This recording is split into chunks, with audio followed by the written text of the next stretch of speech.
Hello, everyone, and welcome to your second snap take of the day. You know what that means. It's OTA time.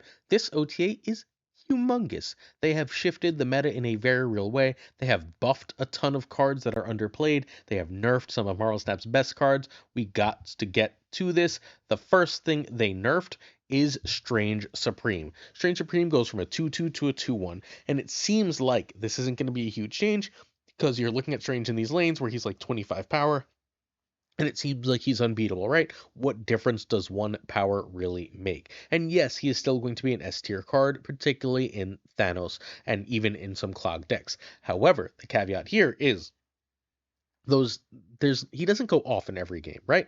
He was a 212 in terms of the stats he gets if he absorbs a card every turn from 2-1. Now he's going to be a 211. That's a difference that can actually make it change who wins a lane, right? Like that last power changes a lot more Marvel Snap games than we give it credit to. I think this matters. He's still a meaningfully powerful thing in one lane, but this also means that he is less likely to, the turn he's played, get priority, and that means that he is far more likely to be easier to Red Guardian. That's another plus. The last thing about this is this tells us that Second Dinner considers the problem Thanos not to be the ongoing shell that many, including me, consider to be at least as good, but the sort of control shell, the frustrating shell that's able to run every control card. As such, the Strange Supreme nerf, the Strange Supreme going in that deck, is aimed at that list. That list getting a little weaker is good. For the meta, that is the best deck in the game, and it being hit is really good. I do think Strange Supreme's still good. I do think that deck still exists, but it's going to get another hit soon. A deck that sort of takes an extra little hit is this one by TLSG. This is the deck that he took into the Golden Gauntlet tournament. It is his main deck. He loves him some Clog. I think this kind of deck is a good example of where this change actually matters. Strange Supreme here is basically a way to unclog yourself, right? When you play cards like Debris, when you play that demon, it'll grab that power for you. When you play Kate's Arrows, etc., etc. That little bit of extra power that it gets now in decks like this, I think, is it really worth even running?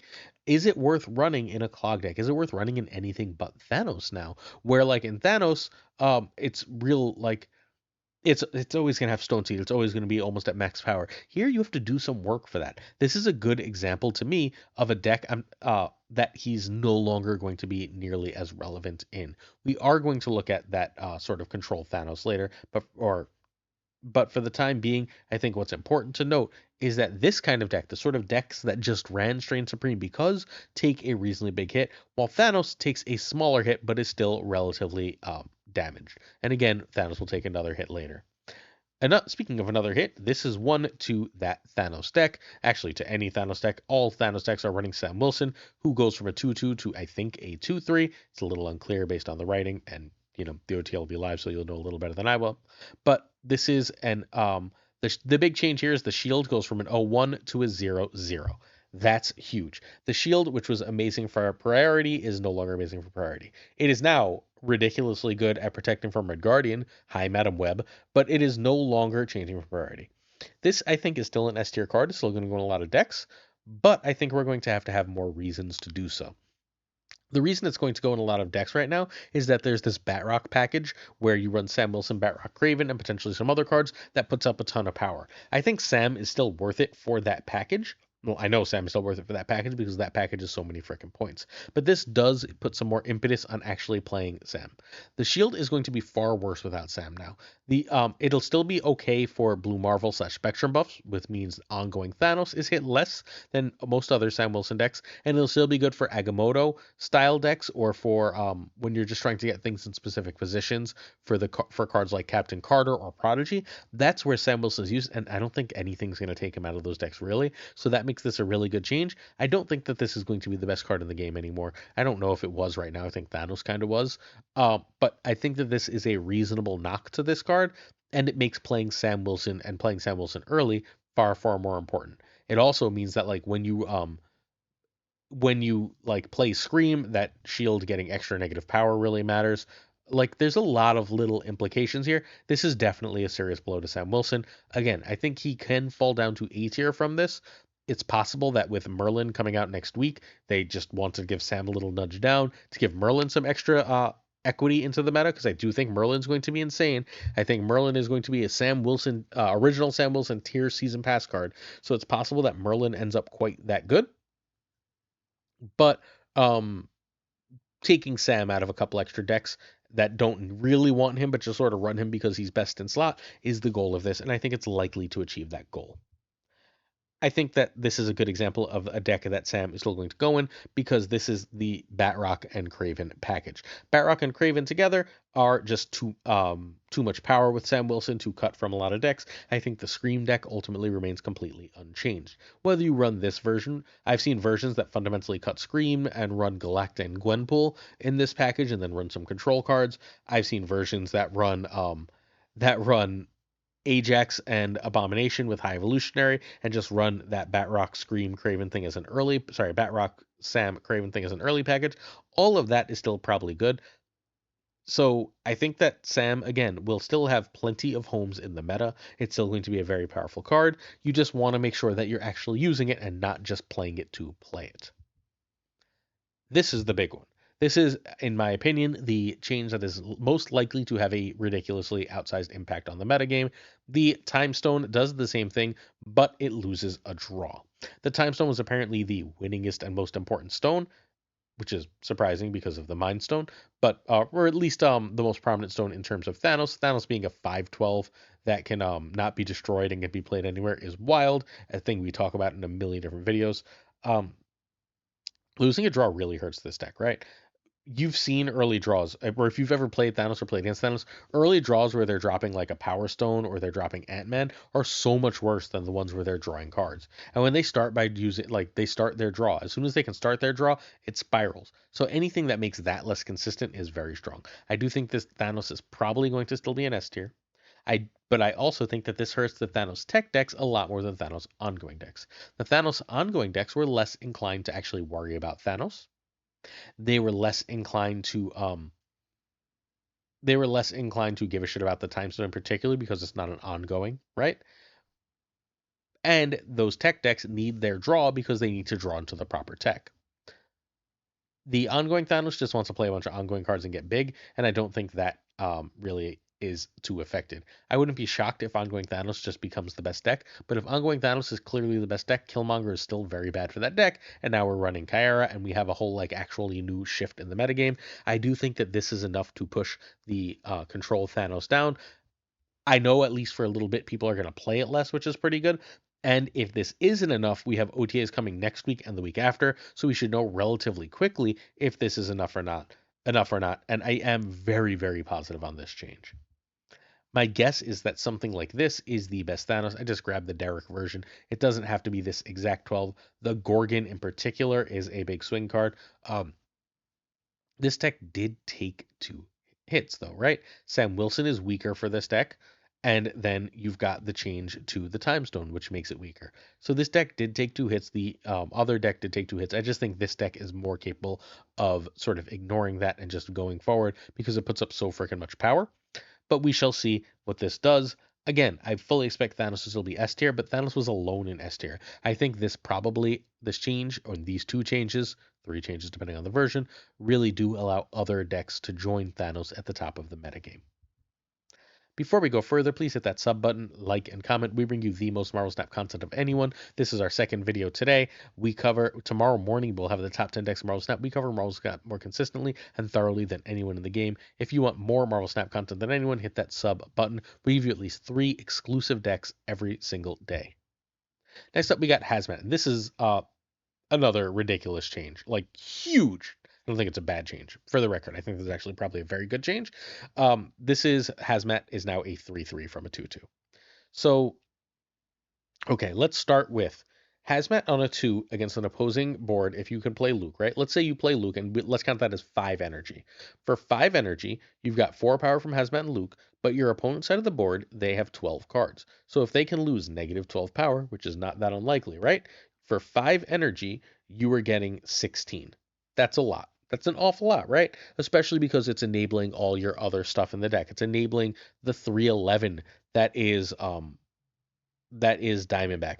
It's making your your Ajax huge. It's doing way, way, way too much for its cost and power. So that makes sense. However, this might make the card really, really awkward, at least in the Surge Zabu version of the deck. So last turn with another 4 is now really tough, as you'll need a Zabu or Surge to do it. You can no longer play just a simple Luna Snow and play Ajax and Hazmat on turn 6. So like we are going to need to do something along the lines of get that Zabu or Surge to hit a 4-drop, which means now you're holding that 4-drop and you're not getting nearly as much benefit out of Surge when that happens, because you need to do that in Hazmat on the last turn. That's wildly big. So what do we do after this, right? On turn 5, we can just play it on turn 5, and then we can play Ajax on turn 6. What do we want to play this? What 2-drop do we really want to play in an Ajax or Affliction list on turn 5? I can't think of any that make any sense as like a main goal play, and now we're missing an extra 4. I think this is a huge hit to the Zabu and Surge deck. I think this is still probably going to be an A tier card, but I think that the Zabu and Surge deck is genuinely like kneecapped by this. Can't wait for them to actually change Luke Cage, which they keep telling us they're doing. But until that happens, that deck is genuinely kneecapped, which means that this deck is back. This is the Cougar version. Rora made some edits. I decided to make an extra cut. Remember, Hazmat is a 3. I cut, I think, Cassandra Nova for Grandmaster here. I thought that Grandmaster being an extra thing that can move some cards around seems like a really useful thing in order to trigger Miles and give me access to a 2-drop I'd like to play on turn 5. But my main goal is to play Hazmat on turn 5 no matter what, or Lawfy into Grandmaster on turn 5 as the case may be, and then I've got the Abomination Ajax Miles Morales thing. My logic for this deck is fundamentally, if Thanos goes down in play rate, Mobius goes down in play rate, this deck gets a huge buff. If the Hazmat buff makes the Zabu version, the Zabu Surge version, harder to play, then all of a sudden, this deck gets a huge buff. I think this is likely to be one of the biggest beneficiaries in the metagame of the changes we're looking at today. But that's not all, because we have so many more changes. But if you'd like to hear me talk about these changes with the great Super Tech God, Gunny T, and Kieran Nimbus, please stop by twitch.tv/SnapJudgment tonight around 8:30, where we'll be recording our podcast live. My season pass question is very simple. If you'd like to enter to win a free season pass, all you have to do is be subbed, like, and then answer, what's your review of this OTA? How good do you think it is? We got plenty more changes to talk about. We're not even halfway done, so you got to keep watching to give that review properly. Speaking of huge changes, Sauron goes from a 2/2 to a 1/3. This is almost certainly an A tier card now. Sauron is a card you just want to play early, and you want to fit it into a curve when you have to play it later. That Sauron is now a 1/3, and ahead of rate 1-drop, letting you do that is a huge buff. There was a time when Sauron was too strong as a 3/3, and now it is a 1/3.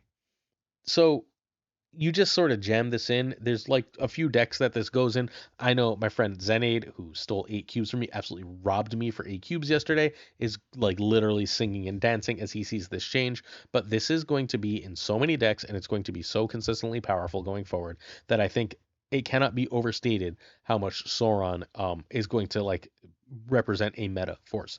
Are we going to go back to Shuri? Maybe. But either way, this deck from our friend Alexander Isaac has been near the top of the meta for several seasons now. It's been like it's always had stats that outperform its rate. It doesn't do as well at very high infinite, it doesn't do as well at super high play rates. But this is just a really strong list. And now like it's got 4 1-drops. It's got 4 1-drops. Can I re-add Cull Obsidian and go even further into some other nonsense? This deck is a monster. I think that this may bring the Surtur list back as well, like the straight up Surtur list, because now I can just run 4 1s in it and make my Cull Obsidian really consistent without losing too much. Oh my goodness. Oh my goodness, this list. I don't know what else to say. I think that the Sauron change, again, this is an A tier card. We pulled Thanos back down to the pack a little bit, right? We pulled Affliction down to the pack. We gave ourselves another Affliction deck, and now we have like 3 or 4 at least new Sauron brews to take a look at. If you didn't get Starbrand, all of a sudden I think Starbrand is looking like a really, really good piece to have with a 1/3 Sauron. My goodness, like this is genuinely a stellar change. From here, the most surprising change of the whole OTA for me, Makkari becomes a 3/3. She was an A tier card in Surfer because getting a free 4 to 6 power was wild. Now she's a free 3 to 5 power. That's a lot less. She was, however, starting to become really prominent in like Moon Girl and Dump decks. We're gonna look at a Dump deck in a moment. I don't think she goes out of any of these decks, but I do think she becomes a B tier card and is more likely easily replaced by a card like Wasp out of everything but Surfer. And Surfer can go back to running Hope or something as necessary if this proves to be too much. I don't love this. This one hurts those decks a lot. I would have rathered see some points come off elsewhere. I think Makkari is a reasonably fun card. Remember, we all thought Makkari was going to be terrible, right? Um, I started playing her around December in my Surfer buff deck, and eventually she became put in every Surfer deck, like every freaking Surfer deck. So I don't know. I think that this one is kind of, how do I put this? An overshot because it was a really really fun card that offered some variety, but I do understand the change. It was becoming very prominent in free power at the level of prominence it was hitting is probably too freaking much. Eventually what this tells me is like Proxima's we're going to discard enough meta and Proxima's going to become a 4/6 and so on. They're going to hit more of the free stuff, but they started with this one because Surfer's been so good. This deck being really great is a good bellwether for us taking the card down a notch, right? Because like it's just in good decks. It's just in decks that want to empty their hand. If you watch this morning's video, we have a different like smaller deck that runs Strong Guy and runs Red Wing, and that deck could easily just casually it's not running Makkari, but like there's no reason that deck couldn't throw in a Makkari just because it's so easy to run in things. I understand not wanting extraordinarily easy to run decks to run rampant over the meta, and thus here we are for this deck. However, I still do think this deck is great, and I don't think this deck wants to cut Makkari. It's just now like if you don't own Makkari and you're running Wasp instead, I think that you benefit far more. It's interesting that they ended up nerfing a pay card, which ultimately really buffs a free card in a lot of situations. Oh boy, Storm is a 3/2. Was now a D, is now an A. If this is not meta right now, it's going to be meta. Storm always finds her way back to the meta. She was a 3/2 forever, and she always finds her way back to the meta. We're going to have to test this, but the way this is written, it should still work with Legion and War Machine. You can't play Storm and then Legion and immediately close off the game, but if you play Storm and then War Machine and then Legion, that should still close off the game. That seems like a problem, right? That was becoming like a 20% hit if you ran the right deck to make sure that you saw it. And if that remains consistent, that's going to be a problem. But even if that doesn't happen, Storm always finds her way into the meta. There's always comes up a meta where there's just not enough move, where there's just not enough extra stuff, and Storm becomes a meta card. That's going to happen again. I'm thrilled to see one of the best designed cards, one of the cards I have the most splits on, one of the cards I have the most of, most variants of, become a meta card again. Welcome back, Storm. This was a beautiful, like, core Marvel Snap card that I'm very happy to have back, even if I'm worried about the War Machine Legion thing becoming really good again. Like, there was a time when we were running that in Storm War Machine Legion just in a standard ass move list, and it was so strong. If that happens again, like, I don't know if there's anything to stop it. So I'm very curious where we end up with this change. The most recent powerful Storm list was this from Halo Effect. This list runs one less 4 and one more 3. I don't think you even cut Zabu. I think this list can stay exactly the same, and it's just thrilled to have a 3/2 Storm. It was running Zabu and Surge to get that cheaper Storm, and now it doesn't have to. This is one of the like stronger surprise power lists that has just enough control to get by, thanks to Negasonic and Storm, and like now it's just cheaper and easier to do all the combos. I, I don't know. I think Storm decks are worth experimenting with. So another new deck we got in addition to Sauron decks is we're gonna have a like several different Sauron decks. We're gonna have several new Storm decks out of this OTA as well. So hell to the yeah, let's do several new Storm decks. I am with it. I don't know if this one matters. This one is strange. Toxy Doxy goes from a 2/1 to a 2/3. She was utterly unplayable as a 2/1, but now as a 2/7, right? She was a 2/5 to 2/7. She's worth messing with. She's probably a C tier card in the right deck. She's not great, but she's probably decent. She's probably C tier. 2/7 is just enough stats to be worth looking at. I love hand buff, and this is probably not enough to make hand buff meta, but we've got to at least retest it with this extra stats. Again, I don't expect this to be great, but I do expect this to give us a couple days of some really fun and interesting testing. You may have heard of Butt from being in the top 4 of the recent oh my god, I keep wanting to say Creator Clash, the Golden Gauntlet Tournament, but created prior to that. He's a top 4 player on the Infinite Leaderboard. Previously, he's one of the best Marvel Snap players in the world. Created this Toxy Doxy list when Toxy came out. This Toxy Doxy list now has +2 power to Toxy Doxy, right? I think that might make it worthwhile. Genuinely, I think that might make it worthwhile. Toxy Doxy being a 2-1 royally sucked for that list. Now as a 2-3, I think that's worth testing. I do think that there's probably a better home for Toxy Doxy. There's probably a better way to use Toxy Doxy than there's probably a change that makes Toxy Doxy better and more viable that would make this an immediately good deck. But as is, I think that this is at least a deck that's worth retesting with 2 extra power. 2 extra power is a lot, and this deck does put up a lot of points. So let's see what this does. I'm interested at the very, very least. Speaking of cards we're going to need to test that I don't think will be very good, Hercules, and I wrote this improperly.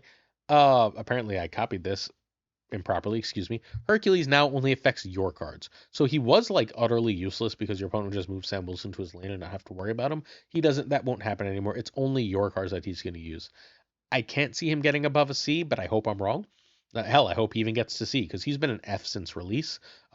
Last January, has he been out that long? Am I making that up? Wow, time really does fly.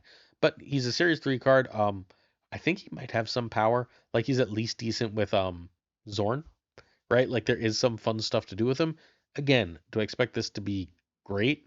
No, I don't even expect it to be good. I think it's probably still a D, maybe even still an F, but a 3/5 that now I can actually control at least a little bit of how I use. I couldn't control my opponent triggering him, and I couldn't control where he moved the card. That was too much. If I can control at least my opponent can't trigger him, maybe. This is from Ben Roller of the Snap on this podcast. One of Lauren Wadev's shared this version. It's a Fan Fei deck. It runs Hercules and Topaz. I can easily see this running Zorn and being pretty good with Zorn. Running even Redwing, I could see it being pretty solid there. But this is a decent way to use Hercules, right? We just want to move cards extra. If we just get we play Sam and then we play Hercules and we just throw that damn shield into the Sam, it bouncing around with the Hercules and the Craven, it's going to give you some extra power. It's pretty cool with Batrock. It separates the shield from Batrock pretty well. I don't know. I'm interested in this. All these extra moves should give us a teens power Hydra Stomper, and then of course we have cards like cards like Vulture, which just get huge from a Heimdall move. So if Hydra Stomper and Vulture both get huge from Heimdall, and Hercules gives us extra moves that really give us enough power to sing, I could see something here. Am I sold here? No, not even close. But I am hopeful that this offers us a new tool that we can play with. It's not going to be great, but it should at least be very fun. Annihilus goes from a 5/7 to a 5/8. There was a time when Annihilus was the best card in Marvel Snap over a year ago. He's a C that I think stays a C, but if Thanos goes away in their space, there's at least potential for more as a 5/8. Him being a 5/8 puts him at enough power with Sentry to still be viable again. That now matches Sentry's old power, except Shang-Chi proof.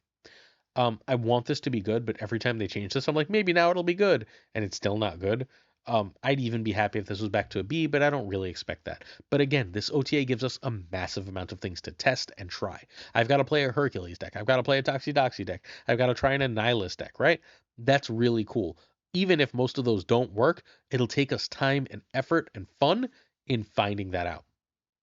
Our friend Ika has this anti-Clog Annihilus list that's really good. It runs Werewolf by Night, Sentry, and Annihilus along with the Hood. It's got all these little combos of cards, and it's really, really powerful and fun.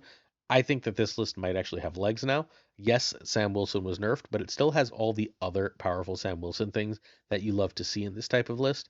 I don't know. Hydra Stomper gets really big from if you're running these cards in concert. Right, you have the Batrock, Sam, Craven, Silk stuff, right? All that's just a ton of power. And then you just have Sentry and Annihilus because if opponents are playing Clog. This is one to keep an eye on. It's how I'm going to start testing Annihilus, and I'm very curious what this card becomes with this type of combo. All right. Electro is a C basically forever. And this is really simple. So most buffs really matter because you keep the power on the board. Electro is not a card where you want to keep the power on the board. You want to blink Viper or Misery where possible. However, once in a while you'll play War Machine after Electro, and Electro having an extra power for when you're in a War Machine, or having an extra power to help give you prio for like a Galactus is okay.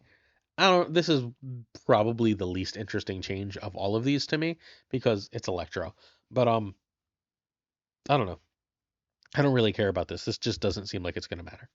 This is Husky Puppy's Good Machine, an earlier version of it. These decks no longer run Electro. They have gone so far beyond running Electro at this point that it's like kind of whatever. But this is a version of the deck. You Electro into Blink or War Machine. You put a lot of power. If you have Red Wing and you don't have our new friend Zorn, this is still a viable way to run the card. Do you want to play this? Do you want to play Electro here? I don't know. Again, it's something to test. Again, like this OTA is full of things to try, things to test. And there's an OTA again next week, and then there's a tournament 2 days after that. So all of this sort of like intermingling is very, very cool. And we get like 3 or 4 new cards next week. So all this intermingling is going to create a really, really fresh and exciting meta. But Electro himself personally is one I'm just like, all right, great, good for you. And now we have possibly the most exciting change.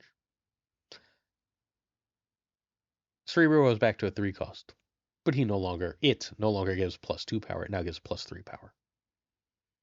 I think this is S tier. I'm not even kidding. +3 power to your whole board is humongous. If you get 6 cards out, that's perfectly reasonable, right? Cerebro is +18. Is that right? Yeah, +18. 7 cards +21. This was a C, but +3 is just so much. It's hard for me to imagine this not being great. This is going to have to be disrupted. You're going to have to run like Enchantress and Red Guardian, yada, yada, yada to stop it, because this one seems wild, wild. Dexter's Cerebro 4 list that has been played all over the place is just like a real deck now. It lost Makkari, so I put Cloak in for Makkari just because like Cloak has 4 power. But I can copy Cerebro with Prodigy giving +6 to my board, or Mystique giving +6 to my board. Just even the +3 on Iron Man alone is, oh my gosh. Like, we've got to mess with Cerebro 2 again because Storm is back. We've got to mess with Cerebro 3 again. Like, this is at least 3 new decks, and I would bet almost anything one of them ends up a meta list. I'm going to start with this one because Prodigy as an extra way to copy that Cerebro, while I can also copy Iron Man or Claw or Mystique, is just crazy. And Nocturne is a 3/4, so that gives me location control in this version of Cerebro. Holy. Like, I don't know what else to say. This is probably the biggest change. I saved it for the end as this big surprise because uh this is the summer of Cerebro, friends. Get ready for a lot of Cerebro, a lot of different varieties. Every new card that comes out was always sort of like jokingly evaluated in the context of Cerebro. I'm not sure that's a joke anymore. Let's do this. Let's go Cerebro meta. That is my guess here. This OTA is a home run. I don't know how much it hurt Thanos and how much it hurt Afflict, but we are going to see an absolutely crazy amount of powerful and interesting new decks. We have a ton of new stuff to test, and we have a ton of new cards coming soon. It's a ridiculously exciting time in Marvel Snap. Please make sure you sub so I can give you at least 3 to 4 new decks every day for this exciting new time. Before we get to the end of this video, we have a Patreon, patreon.com/snapjudgments. If you're interested, check it out. Certain tiers of support come with on-air thanks. First, thanks to our Patreon of the month, Bricks to Click. Next, we have Abigail Kiesland, Mandatory Burnout, It Regardless, LAB Inc., I Am Frostman. Check out I Am Frostman on Twitch. That's why it's written that way. Hota Neverete, Thinking Poker Podcast, Prime Ryan, Prime Mine App, Ryan Burke, Ryan Wood Snap. Please check out Ryan Wood Snap on YouTube. Renringe, Caretixley, Koirei, Kazushi, Archangel 3K, Black Dahlia, Profrost, The Goat Seeker, Code, Hallowed, Only Fox, Synth, Fat Nick, Absolute Shannon. Fat Nick, congratulations on all the good stuff. Absolute Shannon, Nightmare, Dirty Casual, Mr. Kerfuffle, Cables, Ginger Prime, Philip Rakovich, Haplo, Kenny Loggins of the Danger Zone, The Bizza, Black Jeebus 23, Exorcy, and Skippy G for rhyming friends, Jessica Gambles up, Jess, Mr. Slush Death, thank you for the help earlier, my friend. King Bros, Bro, The Great Gazoo, Werewolf, Kepsi Hoda, Luna, Ludacris, Clam, Colonel Forbin, Rob Silverman, M. Holland, David G. Wingfield, Steven, Brian Kaufman, Just A Smart, Jason B, Mr. Craig Sterry, Matt B, Corey, Corbin, John Q, and Jimmy Q. Keep down, yes, stout, 8th Sage, One Big Man, Milkman for Reels, Cactus Jack, Reapter, BG, Yo Marco, thank you so much, Yo Marco, our newest friend, Quid Pro Joe, Snap Decisions Joe, check out the Snap Decisions podcast, DiCarlo220 on Twitch, Models Not Supreme, Pickety Boom Bot, Green Goblin, Unibot V2 on YouTube for some great Snap videos, Flan56, The Fuzzy Lump, Spectrumix, Hoot, Ocularis, Matt H, DJ, Mike Hedges, Don't Frickin' Flex, Nick the Greek Geek on Twitch and on the podcast tonight, Toxic Soul King, what's up, Toxy? Check him out on Twitch, friends, Zadrek74 on Twitch, King of Canada, JJ on Twitch, Deadman Falcon on YouTube, Fop Thorn Newman on the YouTube and the Twitch, Jonesy Snapped on YouTube, Two Ties, The Great Lauren Redev, Snap on this podcast, the Pirate King Tucker, Twitch and YouTube, and of course Gunny T, where the T stands for tomorrow. I'm going to try and figure out what the top 10 decks are after this ridiculously huge OTA. Oh boy, wish me luck. It's going to be speculative, fair warning, but I'm pretty excited to try and put it together. Peace.